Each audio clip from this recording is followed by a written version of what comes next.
Hola a todos, el día de hoy les voy a presentar lo que faltó del repaso de la elipse.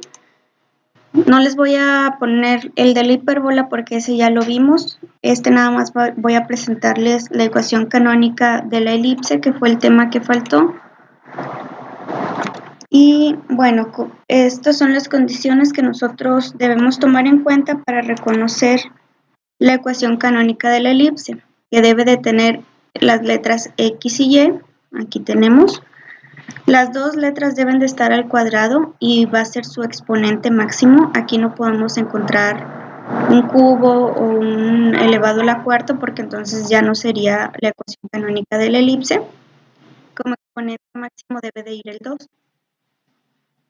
Las letras deben de tener un coeficiente algunas veces, o puede ser nada más el coeficiente 1, como en este caso, o aquí podríamos encontrar 2x al cuadrado, 3x al cuadrado, 2x, 2y al cuadrado.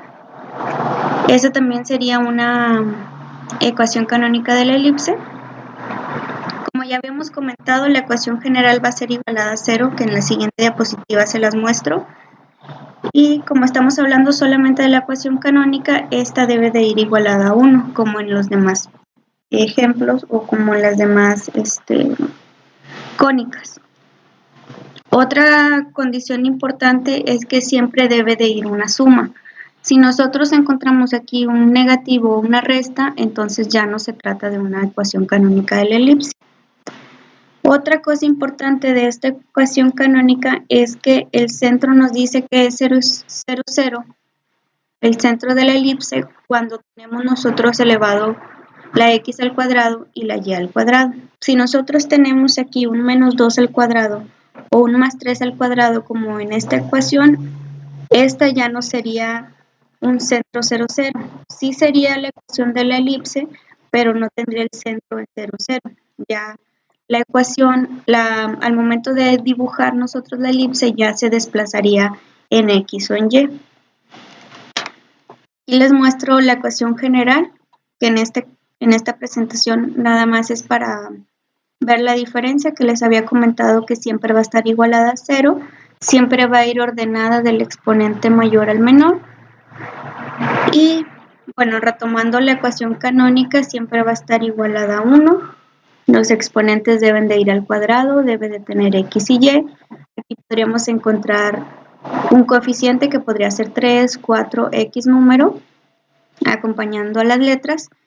Y la parte de abajo vamos a conocer en este ejemplo que podemos tener una a cuadrada o un b al cuadrado, que va a ser el valor. En este caso es el valor de 16 y de 36. Y está igualado a 1. Entonces aquí podemos tener dos condiciones, digamos, o dos ejemplos donde la a al cuadrado y la b al cuadrado cambian. Por ejemplo, aquí tenemos la x al cuadrado sobre la a al cuadrado, y en este ejemplo aquí cambió por la b al cuadrado, y así la y acá la tenemos con la b al cuadrado y en este caso está con la a al cuadrado. Debemos de recordar que a y b van a ser números, entonces nosotros vamos a identificar cómo dibujar la elipse dependiendo qué valor tenga, dónde se encuentre el valor de a. Por ejemplo, aquí a la tenemos con las x, lo que quiere decir que el eje mayor de la elipse va a ir dibujado paralelo al eje x.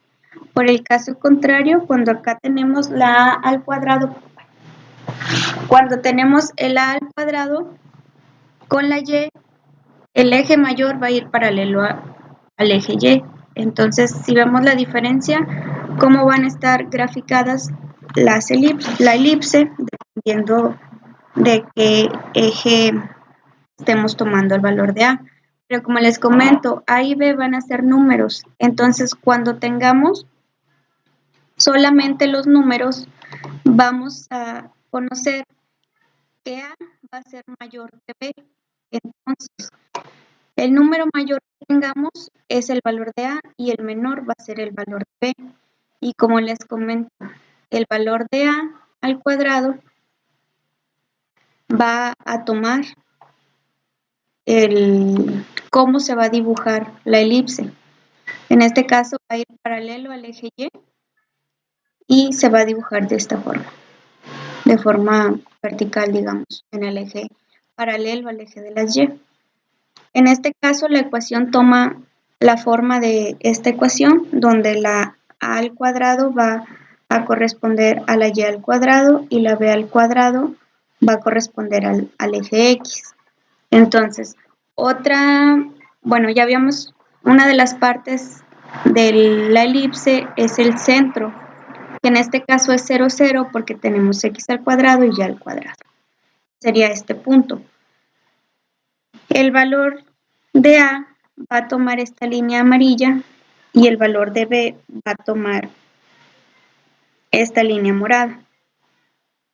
Pero como nosotros tenemos en la ecuación canónica A al cuadrado, debemos de sacar la raíz de ambos lados de la ecuación para poder despejar solamente la A, que nos quede solamente el valor de A. Entonces, haciendo raíz de A al cuadrado, damos el cuadrado con la raíz y sacamos la raíz de 36. Por eso es que A nos queda 6.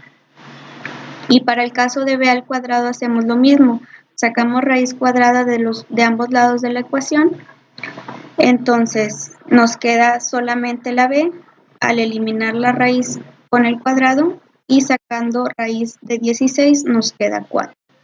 Entonces conocemos que el centro es 0, 0. El valor, este es un ejemplo, este es solamente para tomar en cuenta cómo va a ir graficado. Sin embargo, aquí podríamos decir que de aquí del centro a esta parte del vértice tenemos el valor de A, que va a ser 6. Entonces el vértice 1 sería 0,6. El vértice, el segundo vértice, digamos, es 0, menos A, entonces sería 0, menos 6.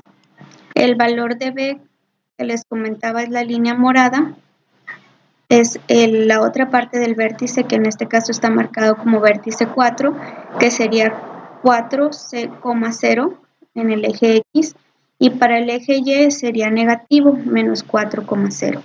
Entonces, así nosotros podríamos trazar la elipse, teniendo los valores de A y los valores de B. Tendríamos el valor del vértice 1, el vértice 2, el 3 y el 4, y si nuestra ecuación tiene x al cuadrado y y al cuadrado, su centro es 0, 0. También se puede calcular el valor de C, que esa es una de las actividades que les voy a encargar. La actividad 1 va a ser calcular el valor de A y B y decir si estas ecuaciones se tratan de la ecuación canónica de la elipse. El valor de A y B lo van a calcular como en este ejemplo. Y como